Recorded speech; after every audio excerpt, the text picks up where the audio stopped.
Raise your fists together. I am somebody. I may be poor, but I am somebody. Red and yellow, brown, black, and white. We're all precious in God's sight. Everybody is somebody. Stop the violence. Save the children. Stop bullying. Save the children. Hold your head high. Stick your chest out. You can make it. Keep hope alive. Keep hope alive. Keep hope alive. My name is John Nichols. I write for The Nation magazine, and I have covered Jesse Jackson since 1983.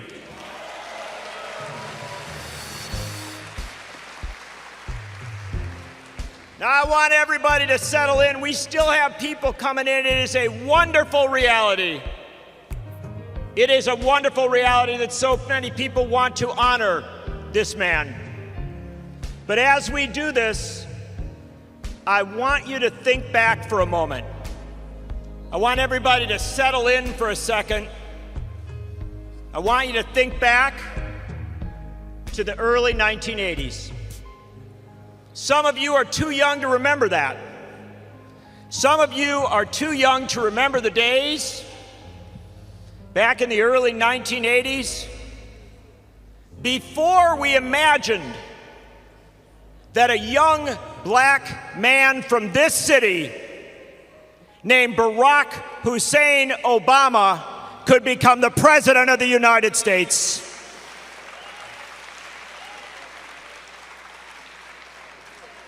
Before we imagined that a young black woman from Oakland, California, a young black woman named Kamala Harris could become the President of the United States.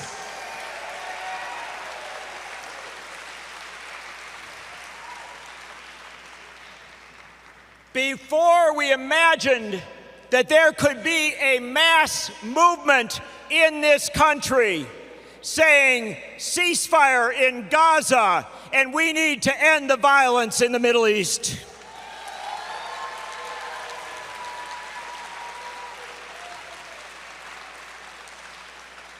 Before we imagined that there could be a coalition of labor and environmentalists to support the Green New Deal.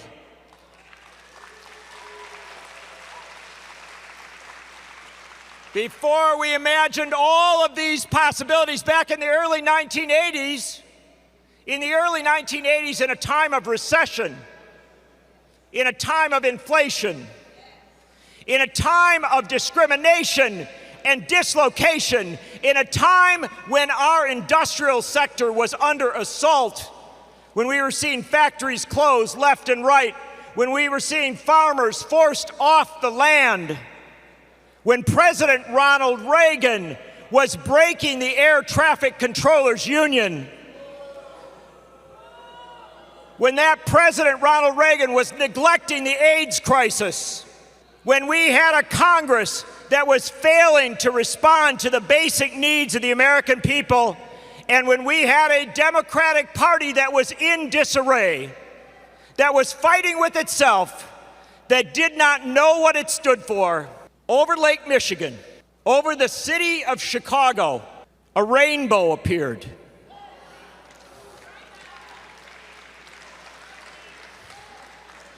And a man who had worked night and day with the Reverend Dr. Martin Luther King Jr., who had built Operation Push, who had built movements in this city and taken them national, who had seen the success of Harold Washington when he ran for mayor of Chicago,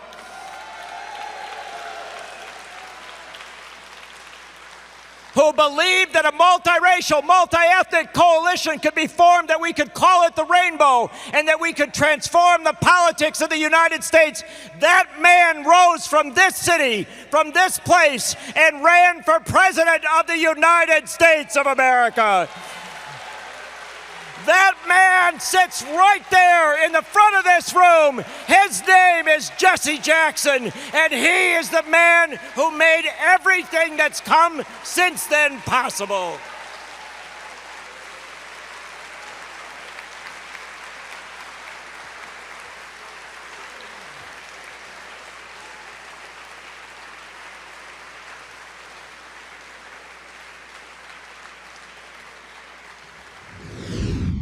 Stand up on your feet and repeat after me. I am somebody. You're not saying it like you believe it. Say, I am somebody. Keep hope alive. Let's give God some praise for our founder and leader, the Reverend Jesse Lewis Jackson Sr. Let him know that you are in the place. Come on and make some noise.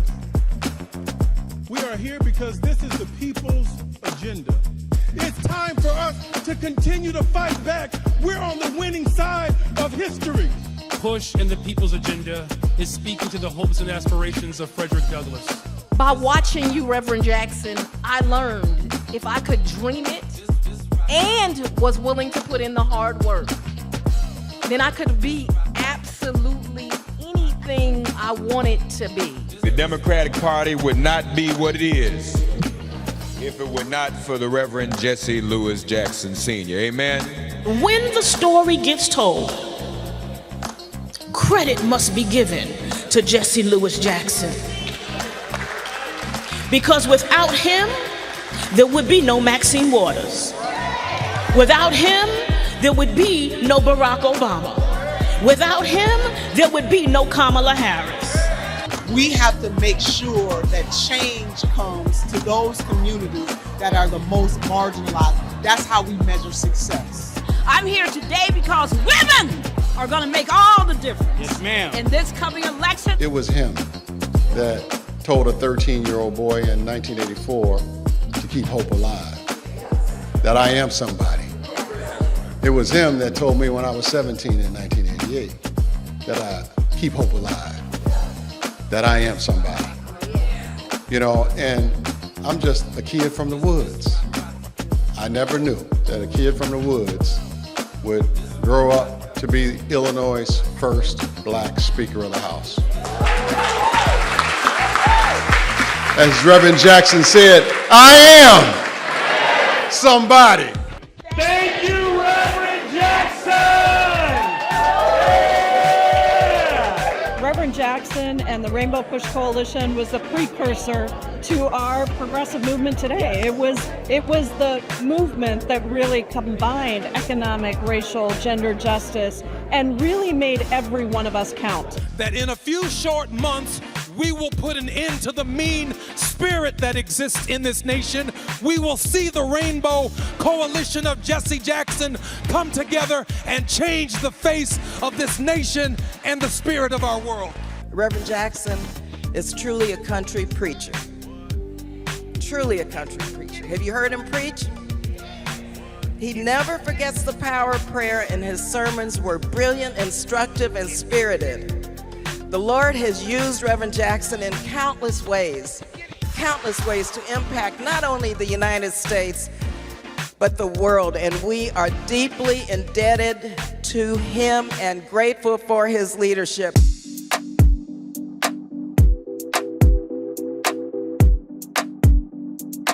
Shout out to Reverend Jesse Jackson, Rainbow Push, the People's Agenda. What is it going to take to ensure that Black students reach their fullest academic potential? Don't tell me what we can't do. That if we're going to have a conversation about what's at stake, it is in fact the ability to help children and call children by their name. Brilliant. That is their birthright. There's some people that say that it's sad Reverend Jackson from Parkinson's can't walk like he used to and talk like he used to. But I want you to know that every time a black opens their mouth and talk about democracy, Jesse Jackson is talking. Every time we march, Jesse Jackson is walking. And when you see Kamala Harris get on that stage this week, Jesse Jackson is on that stage. He's sitting there watching the results of his work. There wouldn't be no us if it wasn't for him. Thank you and God bless you. If my mind can conceive it and my heart can believe it, I know I can achieve it. I will spend the rest of my years doing everything that I can to live up to all that you have given to me and to so many. I will repeat your words. I will walk in your shoes. I will do everything that I possibly can. And I have to tell you, Reverend Jackson, I ain't scared of nobody because of you. Thank you. Thank you so very much. Thank you so very much.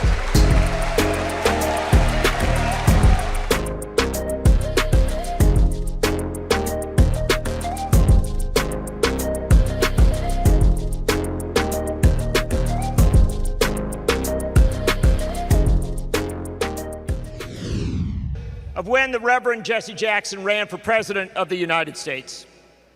When he ran in 1984, Reverend Jackson spoke about ending our failed policies in the Middle East that had denied the humanity of Palestinians. Katrina Vanden Heuvel, come on up here. Katrina Vanden Heuvel, tell us about how that foreign policy legacy of Jesse Jackson lives today. I will. Thank you, John. Reverend, I carry our endorsement of you in 1988. For Jesse Jackson and his campaign, I carry it with me because you spoke to a different politics. I want to speak about Reverend Jackson as a man of peace, a word that isn't often heard these days. Sometimes it's too subversive. But Reverend Jackson was the first presidential candidate to raise the issue of Palestinian human rights.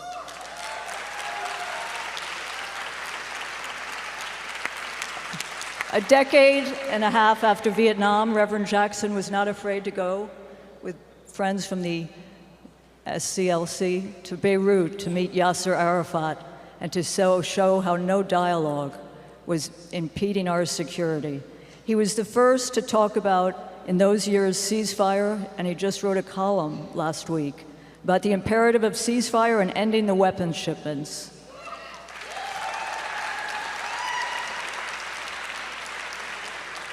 So we're here at this great convention, and let's be honest, there's some great things that have happened to the democratic message, and by the way, one is also one that Reverend championed, an end to these trade deals that have deindustrialized this country. But the foreign policy of progressives, still, as we see at this convention, it's hard. As the through line for the nation always, and as Dr. King spoke in 1967, it's very hard to have that more perfect union at home if you have endless war abroad.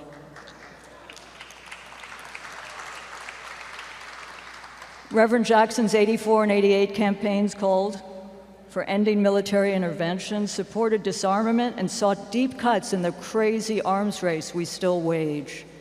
He was for seeking alternatives to a military budget that at that time was about $25 billion, think of that.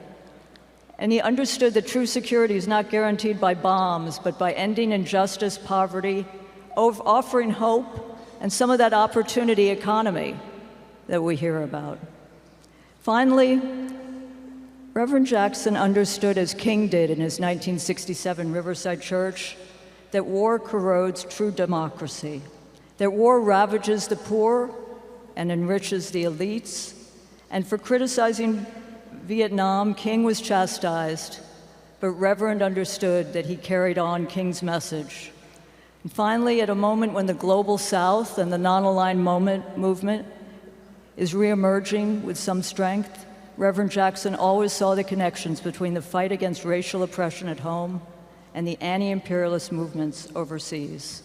Jackson is a citizen of the world, a great citizen of the world.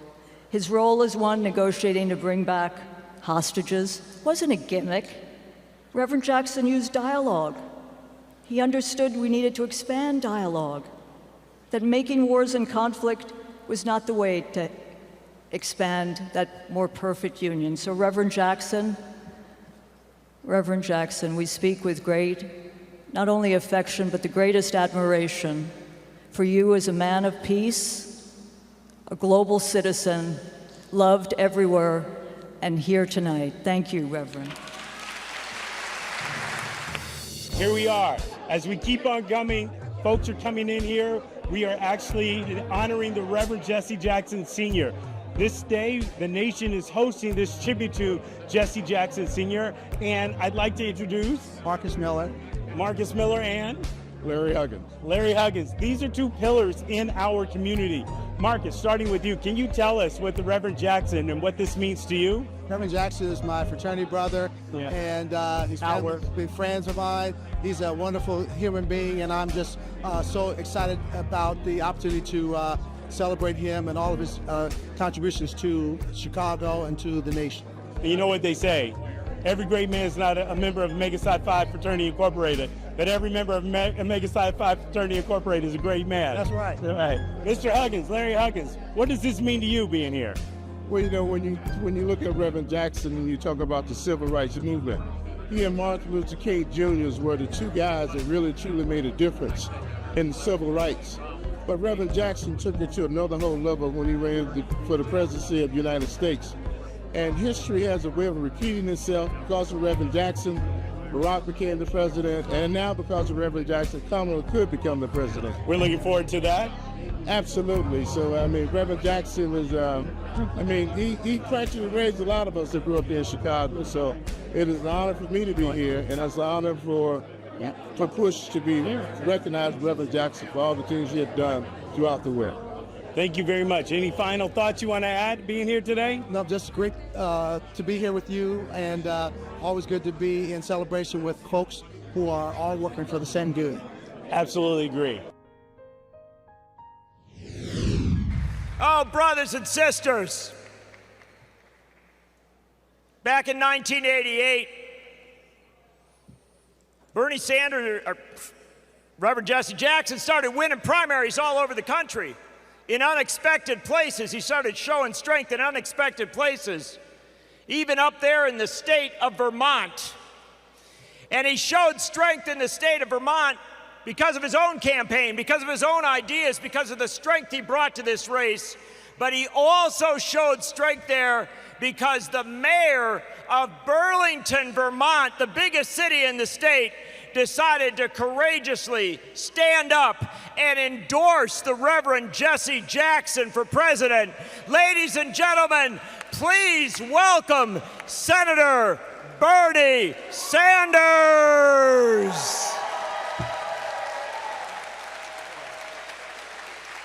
Thank you.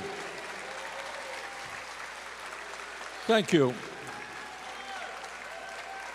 Thank you very much.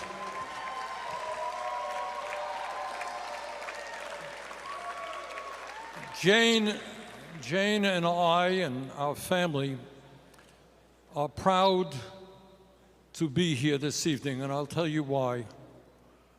I happen to believe that Jesse Jackson is one of the very most significant political leaders in this country in the last 100 years.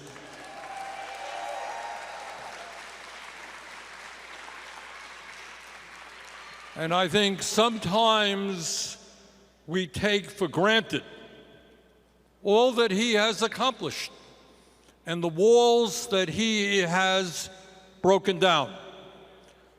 Today, when people say, you know, black and white and Latino and Asian American and Native American and gay and straight have got to stand together, people were not talking like that 30 or 40 years ago.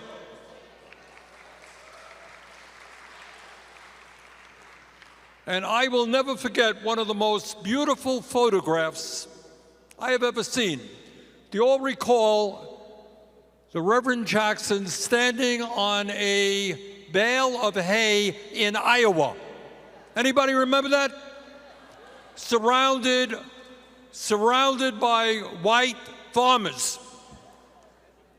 And the point that he was making there, which was a point people were not making in America at that time, is that the people who were destroying the corporate forces that were destroying family-based agriculture for white farmers in Iowa were exactly the same people who were exploiting black workers and Latino workers. And back in '84 or '88, that was a pretty profound statement. So I'm not going to list for you the achievements of Jesse Jackson. You know how often he has ended up in jail fighting against racism and segregation. You know how many countless, probably hundreds and hundreds of demonstrations he has led in every part of this country. You all know his work with Dr. King, his historic and enormously important work. But Jesse's contribution to modern history is not just bringing us together, it is bringing us together around a progressive agenda.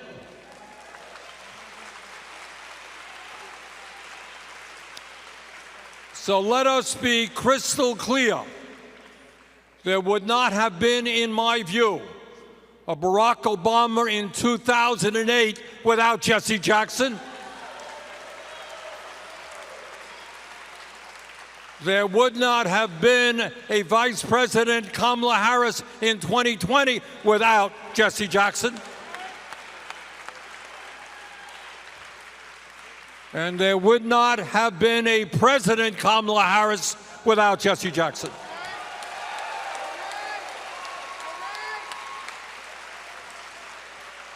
You know, when I ran for president in 2016, I talked about Medicare for all and health care as a human right. Well, guess what? Jesse Jackson was there 30 years before I was. 30 years ago, he was talking about health care as a human right and universal health care. 30 years ago, he was talking about profoundly changing our national priorities, taking care of our kids, not giving tax breaks to billionaires. Jesse Jackson, 30 years ago. When he came to Burlington, Vermont, we took him to a child care center. He understood that in the richest country on earth, you don't turn your backs on the children or turn your backs on the elderly or turn your backs on the working class of this country. So I have known Jesse Jackson and his family for many, many decades. And it has been one of the honors of my life. He is a hero of mine, proud to call him and his family friends. This, ladies and gentlemen, is one of the great heroes of American society. Thank you all very much. We're excited to get more people engaged and involved in Rainbow Push, supporting the programs of Push for Excellence and the Citizenship Education Fund. Now, if you're interested in public policy and you want to help change the policies that impact those who are incarcerated, you can do so. If you're interested in impacting public policies that benefit education and businesses with social economic solutions, you can do that as well. You can become a policymaker by becoming a member of Rainbow Push right now. Now, if you believe in the scholarships that we've given to thousands of students each year, you can help us out. We've awarded more than $10 million in scholarships year to date.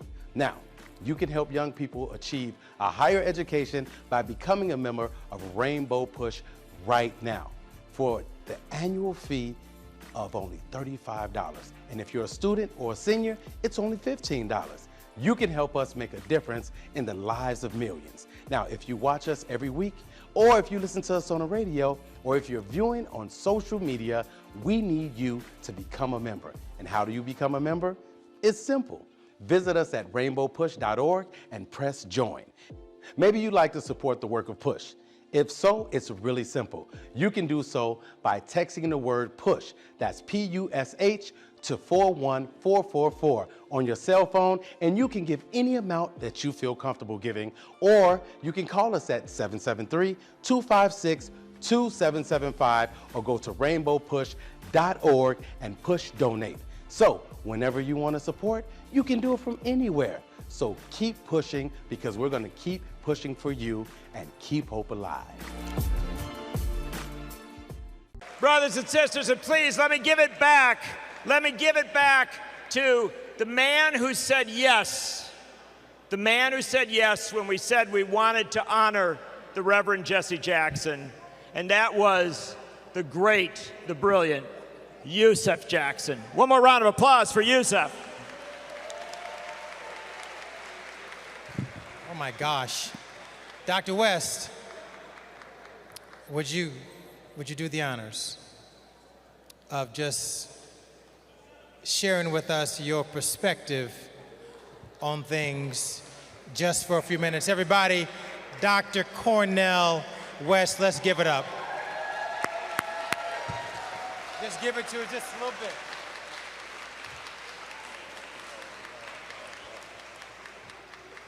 No, let us be clear, let us not be deceived, that Jesse Jackson is a world historical figure, and he is a product of a great black people that goes back 400 years on slave ships and slave auctions and slave plantations. He comes from a people who have been hated chronically for 400 years, but taught the world so much about love.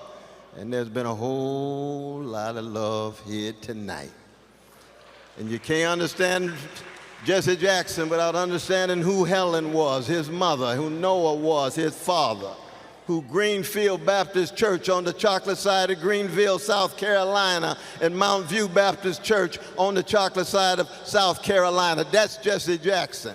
That goes far beyond politics, it goes far beyond culture, it goes far beyond the nation. He's not just a great American, he's like Louis Armstrong, he's like Sarah Vaughan, he's like John Coltrane, he's like Curtis Mayfield, he's like Aretha Franklin, he's an international figure. And the spillover of the great tradition that produced him, all of the love poured into him, the courage, the integrity, the perseverance into Jesse Louis Jackson is now a gift to us. And when I look at him now, it brings tears to my eyes, Brother Jesse, because we don't have a language to capture the depth, the breadth, the scope of your genius, of your service, of your sacrifice, of your style. And so it's a beautiful thing to have the Nation magazine salute my dear brother Jesse. It's a beautiful thing for Rainbow to salute. It's a beautiful thing the Democratic Party too, but I simply here to say he belongs to the world. He belongs to all freedom fighters and love warriors and joy sharers and wounded healers in the world. That's who we're talking about. We're talking about Jesse Louis Jackson. He's like a Frederick Douglass. He's like a Fannie Lou Hamer. He's like a Martin King. He's like a Marcus Garvey. That's right, black nationalists got a claim on him too, because he's got a love of black people, and it began on the chocolate side and it spilled over around various sites and spheres of the culture and the society. Let us not reduce, let us not diminish. When the world looks back on the American empire and says, what is it about these black people that they kept fighting in the face of terror and loving in the face of hatred and healing in the face of trauma and joy in the face of sorrow? They're going to have to say something about Aretha and Curtis and Jesse Jackson and Martin King and Fannie Lou Hamer. That's what we here to salute. Thank God for Helen. Thank God for Noah. Thank God for Greenville Baptist Church. Thank God for Mountain View Baptist Church. Thank God God, for the struggle in Jim Crow, South Carolina, all the way to Mississippi North, which is what Chicago in many ways still is. Jesse, I love you, I love you, I love you, brother, and I will never forget your service, never forget the blood you shed. You and Jackie and the family, love you, brother Jesse.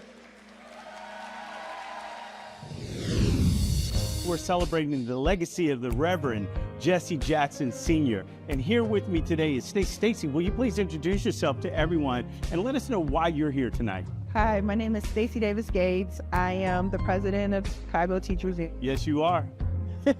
You have a very, very important role, especially when it comes to education. So when we talk about education and Reverend Jackson and what that's meant, what does that mean to you and his legacy and how you're doing what you're doing and why? Well, Reverend's legacy, I think, is actually too big to contain just in education.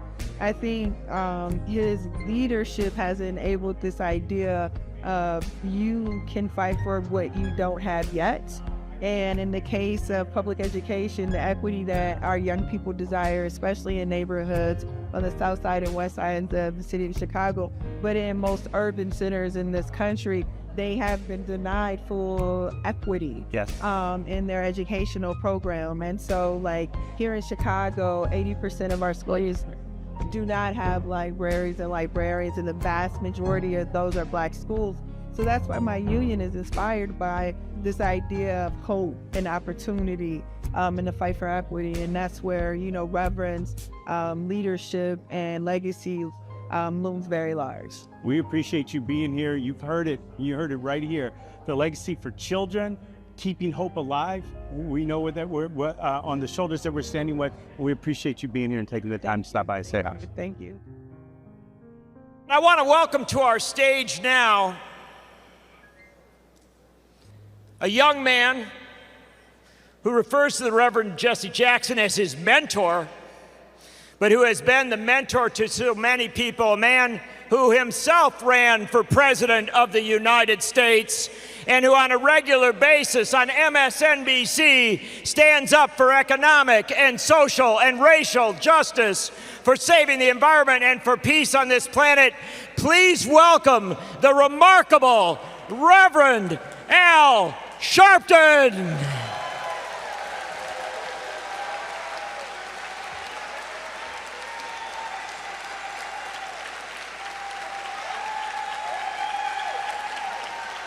Thank you. Thank you. Thank you very much. Let me say, when Youssef and Nation magazine had called to say that we were honoring Reverend Jackson, let me put this in perspective. I became a youth organizer under Reverend Jackson when I was 12 years old in New York. Many people do not understand the magnitude of what Jesse Jackson has done for this country. When Martin Luther King was killed in 1968, there was the vacuum of what was going to happen to the movement. I was born and raised in Brooklyn, New York. Some of the ministers, even though I was a young minister, seemed like they were not connected to what was going on in the urban North. Jesse Jackson came from the South, but organized in Chicago and knew how to organize in urban centers. There would not have been a continuation of that movement had Jesse Jackson not bridged that gap and started fighting for collective economics at that time.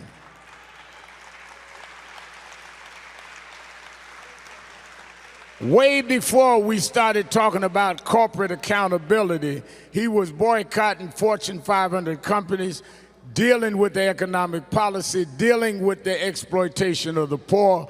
He became a national figure holding corporate America accountable. What people are doing now was started by Jesse Louis Jackson.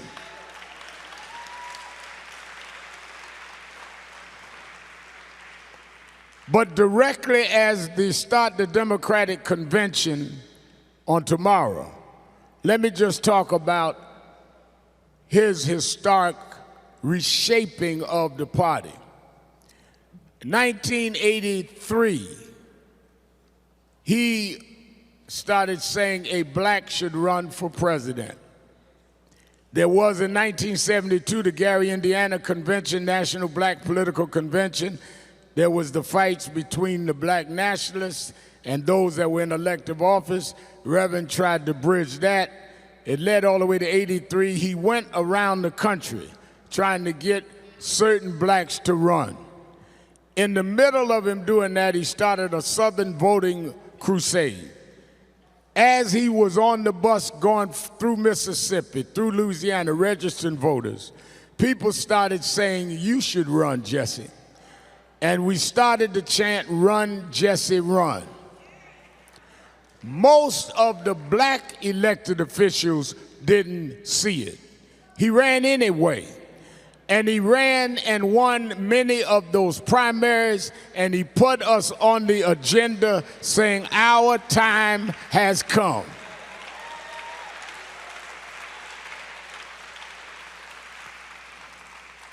But he did something that shifted the party and shifted history. And that is when he ran in '88. Not only did he win more delegates and win more states, he changed the rules of the party. This is what I come to say tonight. When Jesse Jackson from the '88 campaign changed the party from winner take all to proportional representation, let's not forget, before '88, if you got one vote more than your opponent in a primary, you got all of the delegates.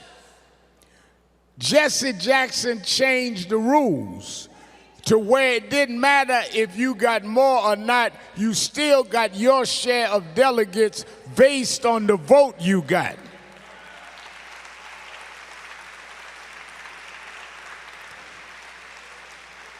You cannot have a Democratic Party without democracy. There is no winner take all in democracy. By changing the rules in '88, we also got the first black chairman of the party, Ron Brown, who was a campaign manager for Jesse Jackson. He put blacks on the rules committee that kept those rules in place. So in '08, if there had not been proportional voting in the primaries, Hillary Clinton would have been the nominee. The reason Barack Obama could win the primaries and win the nomination is because the Rules Committee went on the Jackson proportional voting rules.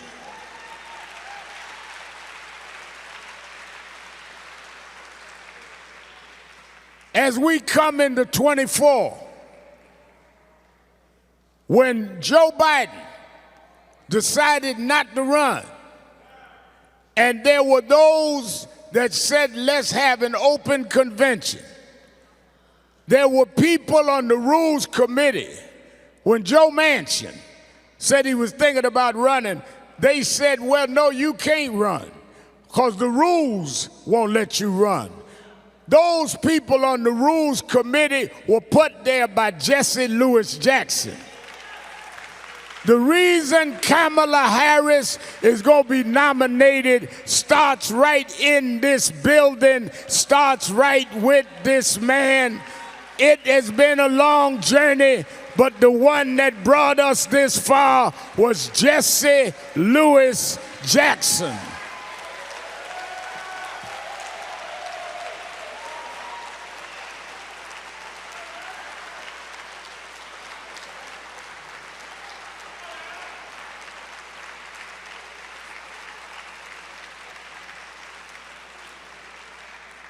So I pay tribute to what he's done. It's a remarkable career to be born in the Deep South, in the back of the bus, and to grow into being a world figure, that literally changed the political structures as we knew it.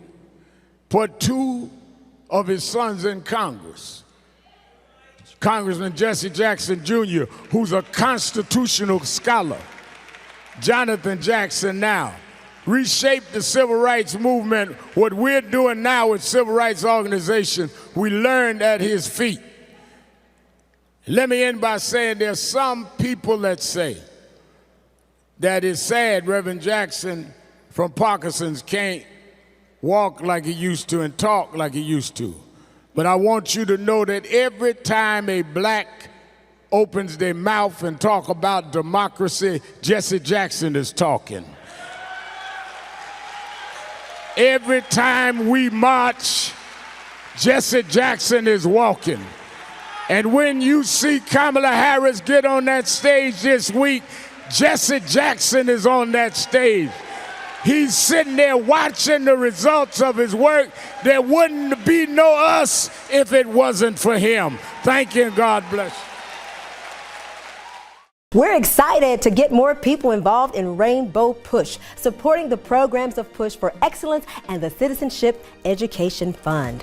If you're interested in impacting public policies, if you believe in the scholarships that we give to thousands of students each and every year, you can become a policymaker by becoming a member of Rainbow Push right now. For an annual membership of $35, or if you're a student or senior, $15, you can help us make a difference in the lives of millions. How do you become a member? Visit our website at rainbowpush.org and press join. Or maybe you'd like to support us. You can text the word PUSH, that's PUSH, to 41444 on your cell phone, and you can give any amount you feel comfortable giving. You can also call us at 773-256-2775, or go to rainbowpush.org and push donate. Wherever you are, you can support us as we keep pushing for you. There's one thing I can say about this man to my right here. Bob Fioretti is someone that we may not agree with all the time, and we're running for the same office. But one thing I can absolutely say about Bob is he shows up. He has been a fixture here at Operation Push. So I'm not surprised to see you here. I'm very happy to see you here today. So the nation is honoring the legacy of Reverend Jesse Jackson Sr. What does that mean to you? For somebody who grew up in the city of Chicago, Reverend Jackson had an impact, not just on me on the South Side and my activism that I had growing up, but really throughout the nation. Everybody knows his speech. Everybody knows what he's done. And Reverend Jackson has done so much for so many people that we don't even sometimes understand. We always say, you know what, government, everything we do, government impacts. No, the truth of the matter is everything that we see, which is that is impacted in our lives, have been impacted by Reverend Jackson. From voting rights to economic rights to getting people to work to making sure they understand each other. I've always said, especially at the beginning of the year, Reverend Jackson puts out a piece to all the parents. One, make sure you know who your teachers are. Two, make sure you have your student, your child, put aside 2 hours of learning. Make sure that you have your teacher's cell number and several other things. He wants people to learn. He wants people to be educated. He wants people because he knows education is the key. Yes, sir. You heard it here. Ladies and gentlemen, this is such an important and historic moment in time as we actually give Reverend Jackson his flowers now. The legacy of Reverend Jackson is one that you see here, that you see standing here, and that you see standing all around us. We're happy that you're joining us. Thank you for stopping by and joining us. And with my friend. You're done. Okay. Member of Congress from California, member of Congress who has always been there for economic and social and racial justice, who has always been there for the environment, who has always been there for peace, and a member of Congress who was there for the Reverend Jesse Jackson when almost nobody else was, who stood up and said to her fellow members of Congress, maybe you should come along with me and back the future of the Democratic Party. Ladies and gentlemen, please welcome the amazing Congresswoman Maxine Waters.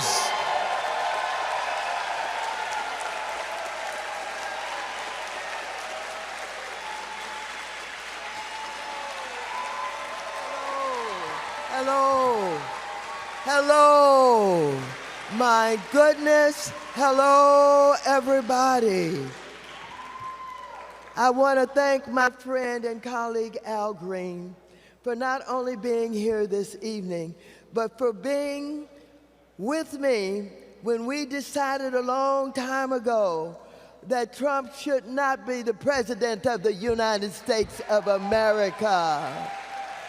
He's the one that introduced the legislation. Ladies and gentlemen, there is no other place I would be tonight and would want to be than right here with my dear friend, Reverend Jesse Jackson.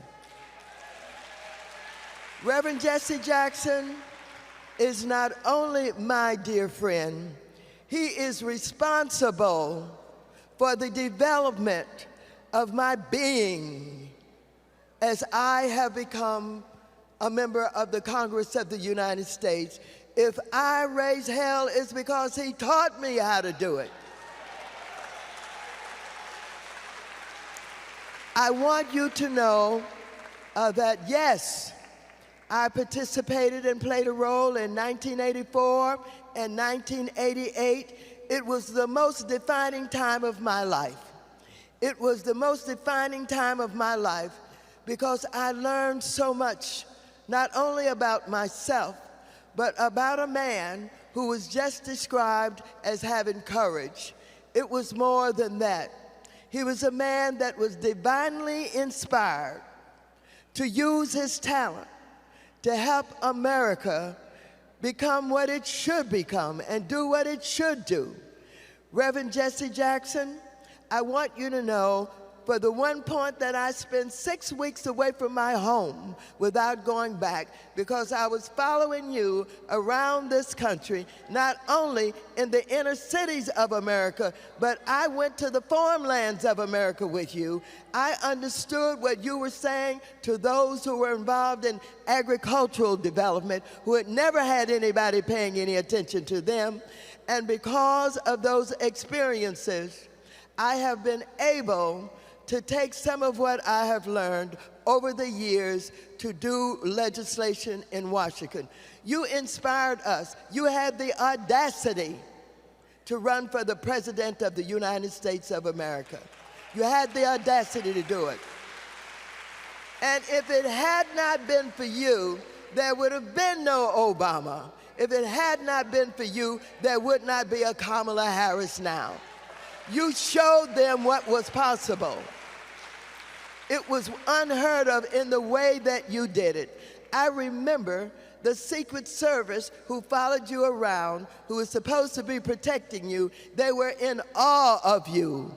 And they would sit at your feet, not as Secret Service persons, but persons who wanted to know more about you, who wanted to learn more about you. Ladies and gentlemen, all that Jesse Jackson taught us was not something that most of us will never forget. When Jesse Jackson taught us about keep hope alive, it wasn't just something that he thought of, he just made up, he threw out there. It was because he knew he had to inspire us. He had to help us to know that we could do more, that we could have influence, that we didn't have to take a back seat to anybody. He helped us to understand that we had to think about our future and what it could be like and what it should be like. And so tonight I want to thank you as I have thanked you a million times just for being you.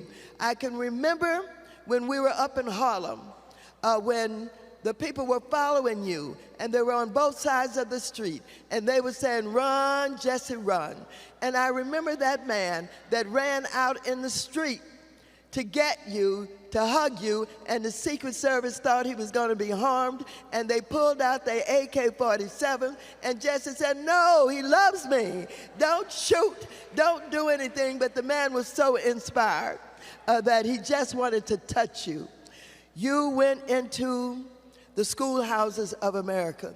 All of the ministers in this country love you and loved you so very much. And whenever you went into a city, they would gather. They would gather not only to listen to you, but to give you the kind of support you needed and should have had a lot more support than you got, but they gave to you. I was with your friend just yesterday as I went to his home in Vegas while I was there with the Teamsters. Bill Shack. And I sat in his living room and we talked all about you to the point where he started crying and he tried to apologize for crying. I said, "No, let me cry with you. It is all right to feel those emotions. It is all right to understand what you inspired in us, what you inspired in so many people. It is all right to know and understand what you did for this country." Ladies and gentlemen, much of what we have realized, even though so many people take it for granted, was started and developed by the Reverend Jesse Jackson. We talk about voter registration now. Nobody registered people like Jesse Jackson. When Reverend Jesse Jackson would go into an area and people would gather, he made sure that they were registered to vote. Right now, we think we can sit at home and get on the internet and do everything that needs to be done. You're wrong. We have to be in the street. We have to be talking to people, knocking on doors, helping to talk to our young people. They're talking about young people don't want to vote. They're talking about they're getting young black men not to vote at this time. Well, I want you to know our children love us. All they want to know is, do we love them? Do we love them enough that we're willing to fight, that we're willing to sacrifice, that we're willing to do what is necessary to ensure that they have a decent quality of life? Jesse Jackson has always been about a decent quality of life. We have termed it in other ways now. We talk about closing the wealth gap. Jesse Jackson has been closing the wealth gap ever since he got out there and started about justice and equality. Ever since he negotiated with major corporations for our business people to have the opportunity to participate. We shall never, ever forget what he has contributed, what he's given to this country. We must never forget. Of course, he will be recorded generously in the history of this nation. But those of us who have been here to witness and to participate owe it to him and all those who sacrificed with him, his entire family, Jackie Jackson, all of the children. We owe it to them to continue their work to make sure that we take up and continue what they have done. They gave him to us, and he spent many hours and many days and many years out there fighting for us, negotiating for us, speaking up for us. As far as I'm concerned, I don't care when anybody says Jesse Jackson can do no wrong as far as I'm concerned. He can do no wrong as far as I'm concerned. He can do no wrong as far as I'm concerned. You know, people talk about, talk about where we are not our strongest oftentimes. They criticize us and they oftentimes say that we're not doing enough. Don't let us make a mistake. They will criticize us while they sit behind the people who are really making the mistakes and lick their boots. Well, I want you to know we were taught not to lick anybody's boots. We were taught to tell them to get out of the way because we have something that we want to say. We have something that we must do. And I am proud to have been not only a student of Reverend Jesse Jackson, I'm his friend for life. I'm a friend for his family of life. And I want you to know that as we move forward, we're at a point in time where we see something transformational taking place in this country. We see people who are organizing to vote for someone who's going to be the president of the United States of America. And I tell you, it's like a cloud is being lifted when we see the candidates who are out there running, talking about what is possible. I want you to know that for the 8 years that we have been involved with the former President of the United States of America, he has brought us nothing but division and divisiveness that have pulled us apart, that have led us to believe that somehow we were not good enough, who have sent out these kind of messages that they refer to as dog messages, where he has said to us he's going to take back this country. Take it back from whom? Take it back for what? And do what with it? Well, I want to tell you, I know that we have more than one candidate that's running, and I get that, but I want to tell you all of the voices that understand the work of justice and equality and the sacrifices that we must make whomever we are and wherever we are. We must listen to these messages, and we must lead these messages to guide us. Black people, poor people, people of color, progressive people are spending money on this campaign in ways that they think it should be spent. They are contributing to candidates in ways that they have never done before. And people are saying, well, we never saw so much money coming from black women. Hell, we spend money on what we want to spend it on. And so we have the money and we spend it on what we want to spend it on. And when we see somebody that's speaking on our behalf, we will spend the money to help get those messages out. So thank you, Reverend Jackson. Thank you for the Jackson family for having me to come by today, that you have given to me and to so many. I will repeat your words. I will walk in your shoes. I will do everything that I possibly can. And I have to tell you, Reverend Jackson, I ain't scared of nobody because of you. Thank you. Thank you so very much. Thank you so very much. Get involved with the movement.